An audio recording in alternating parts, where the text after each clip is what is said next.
উপদেষ্টা পরিষদের কিছু কিছু সদস্যের নিরপেক্ষতা নিয়ে প্রশ্ন উঠেছে এবং এক এক দল তাদের তালিকা, এক এক দল হতে আমরা তিনটা দলের কথা বলবো, কারণ এই মুহূর্তে আমাদের রাজনৈতিক আলোচনার কেন্দ্রে আছে এই তিনটা দল।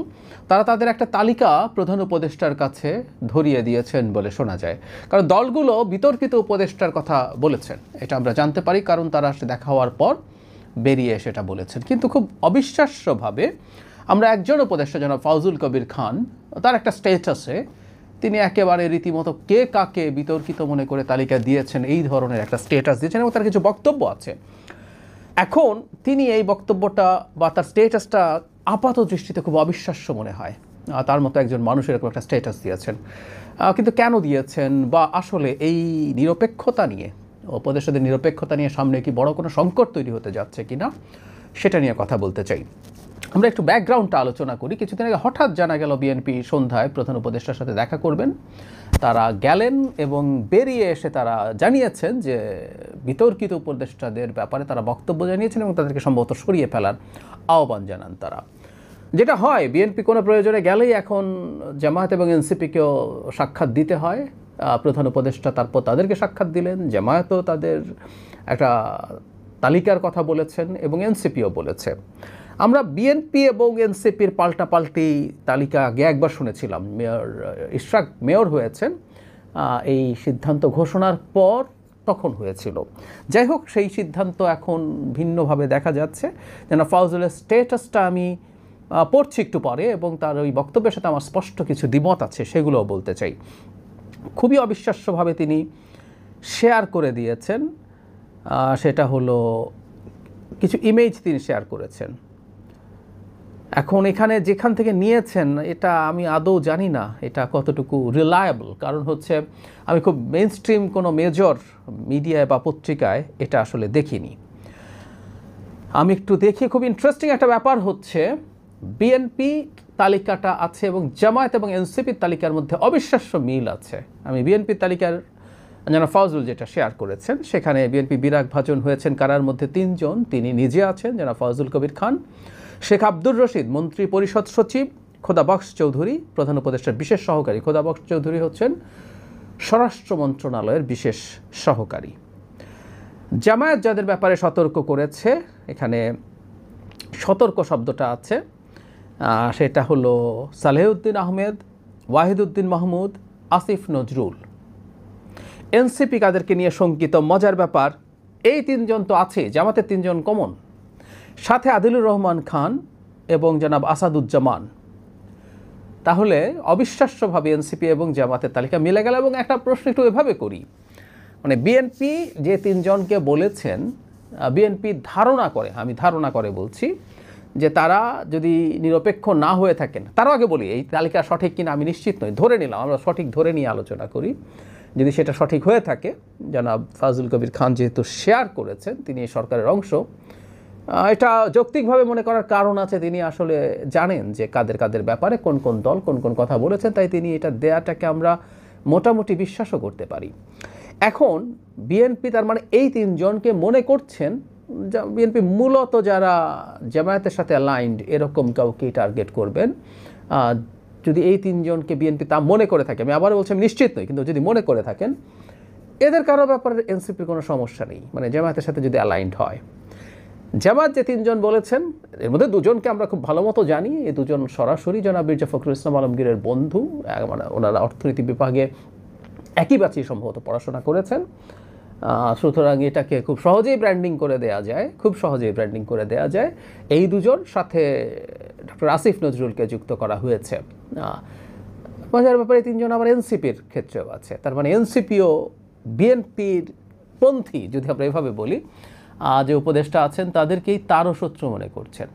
খুবই ইন্টারেস্টিং, খুবই চমৎকার। যদিও এখানে একটা জিনিস আমি জানি না, বিএনপি এর আগে যখন জনাব ইশরাক হোসেনকে নিয়ে সমস্যা হচ্ছিল, তখন 2 জন ছাত্র উপদেষ্টার ব্যাপারেও অবজেকশন জানিয়ে, তখন সেটা প্রকাশ্যে অবজেকশন জানিয়েছিলেন। তার সাথে জনাব খলিলুর রহমান, যাকে আমি ডিফ্যাক্টো ডেপুটি চিফ অ্যাডভাইজার বলি, উনি অনেক অনেক গুরুত্বপূর্ণ পদে আছেন, এই 3 জনের কথা বলেছিলেন। এবং তখনও এনসিপি এই 3 জন, বিশেষ করে আমরা জানি জনাব সালেহউদ্দিন আহমেদ, জনাব ওয়াহিদুদ্দিন মাহমুদ এবং জনাব আসিফ নজরুল, এই 3 জনের ব্যাপারেই বলেছিলেন এখন দেখি সাথে আরও দুটো নাম যুক্ত হয়েছে। এই হচ্ছে মোটা দাগে তাদের ব্যাপার। এখন যারা ফজলুল কবির খান যে স্টেটাস দিয়েছেন, উনি একটা পথ বাতলে দিয়েছেন। এই পথটা সঠিক কিনা, এই পথ দিয়ে আসলে কি সব কিছু ঠিক করা যাবে কিনা, আমি সন্দিহান। আমি একটু স্টেটাসটা পড়ি। প্রধান উপদেষ্টার সাথে 3 রাজনৈতিক দলের বৈঠকে উপদেষ্টাদের নিরপেক্ষতা সম্পর্কে প্রশ্ন উঠেছে। একটি দলের তালিকায় আমার নামও আছে। মানে উনি খুব কনফিডেন্টলি বলছেন, উনি কখনো বলছেন না যে শোনা যাচ্ছে, জানা যাচ্ছে। উনি সরকারে আছেন, সম্ভবত তিনি জানেন। আত্মপক্ষ সমর্থনে শুধু এইটুকুই বলি যে আমি পক্ষপাত দুষ্ট চিন্তা করতে ও সিদ্ধান্ত গ্রহণে অভ্যস্ত নই। সবসময় কোনোরূপ অনুরাগ বিরাগের বশবর্তী না হয়ে সরকারের সিদ্ধান্ত নিয়েছি। তবু প্রশ্ন যেহেতু উঠেছে, এর নিষ্পত্তি করতে হবে।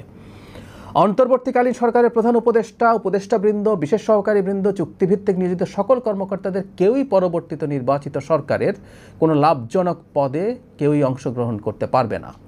এই মর্মে একটা অধ্যাদেশ জারি করলে এই সমস্যার সুরাহা হতে পারে বলে আমি মনে করি। তবে শর্ত থাকে যে নির্বাচনের তফসিল ঘোষণার আগে যারা অন্তর্বর্তী সরকার থেকে পদত্যাগ করবেন তাদের ক্ষেত্রে উপরোক্ত বিধান প্রযোজ্য হবে না। মানে অ্যাপারেন্টলি কথাটা এইরকম, কেউ কেউ সরকারে বসে ওই সরকারের পারপাস সার্ভ করবে, সেই দল যদি, মানে ওই সরকার না, ওই দলের পারপাস সার্ভ করবে, ওই দল যদি সরকার গঠন করে তাহলে তার সরকারের কোনো পদে যেতে চান তারা। মানে ইনসেন্টিভ কি শুধু সেরকমই? মানে উনি যেটা বললেন এটা যদি কার্যকর করা হয়, এটা কি অ্যালাইনমেন্ট নষ্ট করে দিতে পারবে বা পাল্টে দিতে পারবে? মানে আমি কোনো পদে যাওয়ার জন্যই কোনো দলকে কারচুপি করে, কোনো দলের প্রতি ফেভার করে, অন্যায়ভাবে কিছু করে তাকে নির্বাচনে জেতাতে চেষ্টা করব না। এটার সাথে শুধু ফিনান্সিয়াল বেনিফিট বা পদে যাওয়া জড়িত। আচ্ছা ঠিক আছে, আমি পদে যাব না, ফিনান্সিয়াল বেনিফিট তো পেতে পারি। আমি টাকা নেব, বিরাট টাকা নেব, আমার পদে যাওয়ার দরকার নেই। পদের লোভ সবার থাকে না, অনেকে পদে গিয়ে টাকা কামাতে চান। তবে টাকা নেব, বিরাট ডিল হবে দেশের বাইরে অন্য কোথাও, সেটার ভিত্তিতে হবে। এরপর আমার পদ থাকলো কি না থাকলো, আই ডোন্ট কেয়ার। নাম্বার 2, ধরলাম কেউ পদেও যাবেন না, টাকাও নেবেন না, তারপরও কি তিনি কোনো দলের হয়ে কাজ করতে পারেন না? পারেন, আমি মনে করি পারেন। খুব সম্ভব। এটা একেবারেই অসম্ভবের ব্যাপার নয়। কারো কোনো ইডিওলজিক্যাল প্রশ্নে তারা তাদের বৃহত্তর লড়াইয়ের কৌশল বা অংশ হিসেবে এই অন্যায় কেউ করার চিন্তা করতে পারেন। আমি বলছি না যে অভিযোগ করা হয়েছে, যাদের বিরুদ্ধে অভিযোগ করা হয়েছে তারা এরকম, কিন্তু এটা আসলে সমাধান না। কিন্তু আমি খুব অবাক হচ্ছি যে তিনি এটা কীভাবে প্রকাশ্যে কেন আনলেন। অনেকে স্পেকুলেট করে নানান কথা লিখতে পারে, কিন্তু একজন উপদেষ্টা এটা সামনে আনছেন, এটার মধ্যে কোনো না কোনো উদ্দেশ্য তো আছেই। তিনি চান যে এই তালিকাটা জনগণের সামনে যাক এবং কিছু ক্ষেত্রে এটা প্রকাশিত হোক, কথাবার্তা হোক, আলাপ আলোচনা হোক। বিশেষ করে তিনি, জনাব ফজলের কথা বলছি, তিনি এখন পর্যন্ত তার অধীনে যে মন্ত্রণালয়গুলো আছে সেগুলো মোটা দাগে তিনি ভালোই চালিয়েছেন, ওনার একটা সুনামও আছে।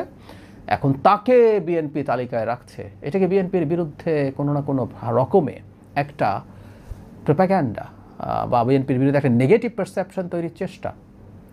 আমি আবারও বলছি, আমি নিশ্চিত নই বিএনপি এদের কথা বলেছেন কি না, যদি ধরেও নেই, এটা অবশ্য শোনা যায়। আমি এটাও নিশ্চিত নই যে তিনি ছাত্র অবস্থায়, ছাত্র শিবিরের আগের যে সংগঠন ছাত্র সংঘ বা কিছু একটা, আই ফরগট, তার ছাত্র শিবির তো হয়েছে বাংলাদেশ হবার পর, পাকিস্তান আমলে যেটা ছিল, তিনি সেটার সদস্য ছিলেন।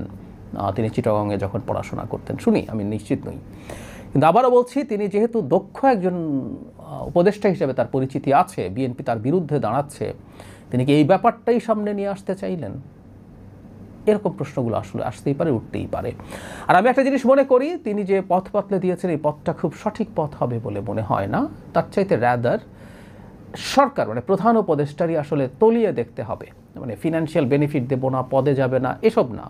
কেউ কোনোভাবে, এটা সত্যিকার অর্থেই, এটা যে কেউ যে কোনো দলের জন্য যদি অন্যায়ভাবে কিছু করে, প্রধান উপদেষ্টার কাছে প্রচুর গোয়েন্দা রিপোর্ট পাওয়ার সুযোগ আছে এবং তার কাছে তথ্য আমাদের যে কারো চাইতে বেশি আছে, তার উচিত হবে, ইভেন কেউ বিএনপির দিকে যদি অ্যালাইন থাকে এবং তার হয়ে অন্যায় কোনো কিছু করার চেষ্টা করে, অন্য জামায়াত বা এনসিপি তো আছেই, যে কেউ যে কারো বিরুদ্ধে যদি ধরনের কোনো পদক্ষেপ নেওয়ার চেষ্টা করে তার বিরুদ্ধে অ্যাকশন নেওয়া দরকার এবং সতর্ক করা প্রাথমিকভাবে, অথবা পরিবর্তন করে ফেলা।